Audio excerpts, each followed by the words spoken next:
नमस्कार साथियों, आज हम लोग बात करने वाले हैं इजराइल हमास वार के बारे में। धीरे धीरे आप देखेंगे कि इजराइल हमास वार संघर्ष बढ़ता ही जा रहा है। इस बीच इजराइल ने अपनी रिजर्व सेना को भी बुला लिया है, तो हम लोग उसी को जानेंगे आज विस्तार से कि इजराइल की रिजर्व सेना क्या है। तो आइए विस्तार से हम लोग इस पे बात करेंगे। देखिए, आपके है ये गाजा पट्टी, ठीक है, ये आपको दिखाई दे रहा है गाजा पट्टी, जहां हमास का ठिकाना है, जिसे आतंकवादी समूह कहा जाता है।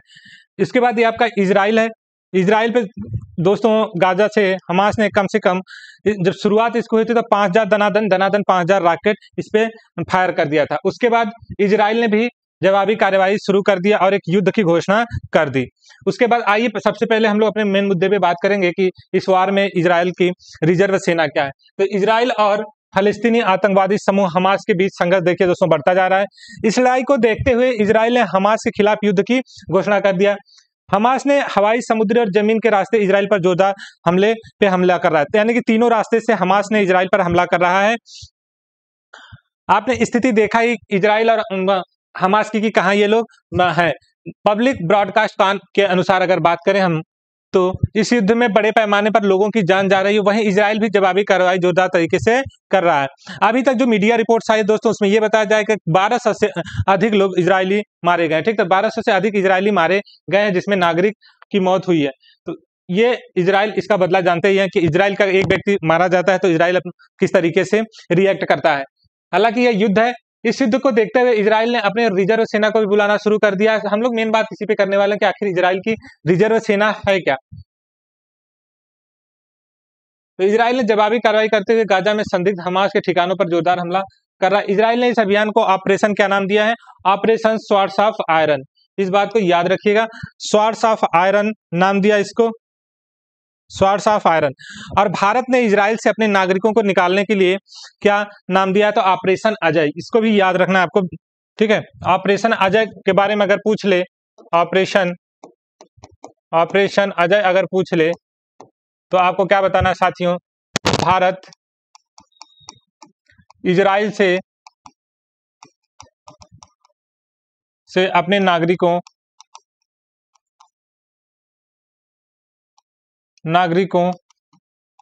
को लाने के लिए एक ऑपरेशन शुरू किया है। तो ये बात याद रखने की ऑपरेशन अजय क्या, भारत इजराइल से अपने नागरिकों को निकालने के लिए एक ऑपरेशन शुरू किया है। तो स्वॉर्ड्स ऑफ आयरन किसका है? इजराइल का। इजराइल ने बुलाई अपनी रिजर्व सेना। आइए देखते हैं, हमास से जारी संघर्ष के बीच इजराइल ने अपनी रिजर्व सेना भी बुला लिया। इजरायली सेना रिजर्व सेना के 3 लाख सैनिकों को इस युद्ध के लिए बुलाएगा। कितना दोस्तों? 3 लाख सैनिकों को बुलाया है इजराइल ने, जो इसके रिजर्व में थे।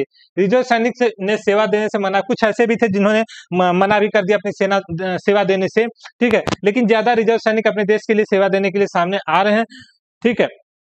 तो आइए जानते हैं मुख्यतः इजरायली सेना में क्या चीजें हैं।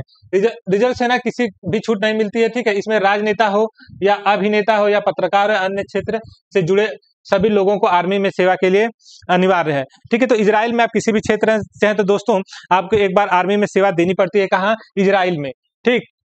तो ये देखिए लिखा भी है कि जुड़े सभी लोगों को आर्मी में सेवा के लिए बुलाया जाता है। हमास के खिलाफ चल रहे युद्ध के दौरान इजराइल सरकार ने अपने 3 लाख रिजर्व सैनिकों को सेवा के लिए बुला लिया है। साल 2011 से रिजर्व सैनिकों को इजराइल की सीमा पुलिस इकाइयों में भी सेवा के लिए बुलाया जाने लगा था। तो मतलब जो सीमा पुलिस इकाइयां हैं दोस्तों, 2001 से इसमें भी इजरायली सेना के जो रिजर्व सैनिक थे उनको बुलाया जाने लगा था। आगे देखेंगे हम लोग, रिजर्व सेना को reserve forces core commander leader करता है, ठीक है। तो कौन लीड करता है दोस्तों इसको? ठीक है, लीड कौन करता है? तो रिजर्व सेना के रिजर्व फोर्सेस कोर का कमांडर लीड करता है। यह बात बहुत महत्वपूर्ण है कि लीड कौन इसको करेगा। आगे देखेंगे, इजराइल के पास वर्तमान में कैपेसिटी कितनी है, क्षमता कितनी है, कितनी पावरफुल है इजराइल की सेना। आइए देखते हैं, इजराइल के पास वर्तमान में 1.69 लाख से अधिक सक्रिय सैनिक है। साथ ही सेना में रिजर्व सैनिकों की संख्या 4.65 लाख है, ठीक है। तो ये इतने हैं, जिसमें से 3 लाख को इजराइल ने अभी कॉल किया है। इजराइल सेना दुनिया की सबसे आधुनिक तकनीकों से लैस है। यह बात तो दोस्तों आप लोग जानते ही होंगे कि इजराइल आधुनिक तकनीकों से किस तरह से लैस है। हालांकि उसके आयरन डोम की पे भी बात हो रही है, जो आयरन डोम उसका है, उस पर भी बात हो रही है कि आखिर में कैसे इतने रॉकेट इजराइल के अंदर आके गिर गए, क्या आयरन डोम फेल हो गया है। तो इस पे भी हम लोग बात करेंगे, ठीक है। इजरायली वायुसेना के पास 601 एयरक्राफ्ट हैं, 241 फाइटर जेट्स हैं, 48 अटैक हेलीकॉप्टर हैं, 126 हेलीकॉप्टर्स हैं। वहीं स्थल सेना के पास 2200 से अधिक टैंक हैं और 650 सेल्फ प्रोपेल्ड आर्टिलरी है। और साथ साथ देखिएगा दोस्तों, इसमें 300 से अधिक टोड आर्टिलरी और 300 से अधिक मल्टीपल लॉन्चर रॉकेट आर्टिलरी है। साथ ही इजरायली नौसेना 7 कॉर्वेट, 5 पनडुब्बी और 45 पेट्रोल वेसल से लैस है। तो ये आपको ये देख के पता चल गया कि इजराइल की सेना कितनी ताकतवर है। ठीक है, बाकी आधुनिक हथियारों से या तकनीकों से इजरायली सेना बहुत ज्यादा अपग्रेड रहती है। ठीक है, तो बाकी युद्ध का परिणाम क्या होगा ये तो आने वाला समय ही बताएगा। ठीक है, तो ये आपके सामने इजरायली सेना का रिजर्व पुलिस या रिजर्व सेना क्या है उसके बारे में हमने बताया कि इसमें देखिए सभी को एक बार आर्मी में सेवा देना पड़ता है इजराइल में, चाहे वो किसी भी क्षेत्र से अभिनेता हो, पत्रकार हो, नेता हो, ठीक है, या आम नागरिक हो जो 18 साल प्लस होते हैं उनको एक बार सेवा देनी होती है।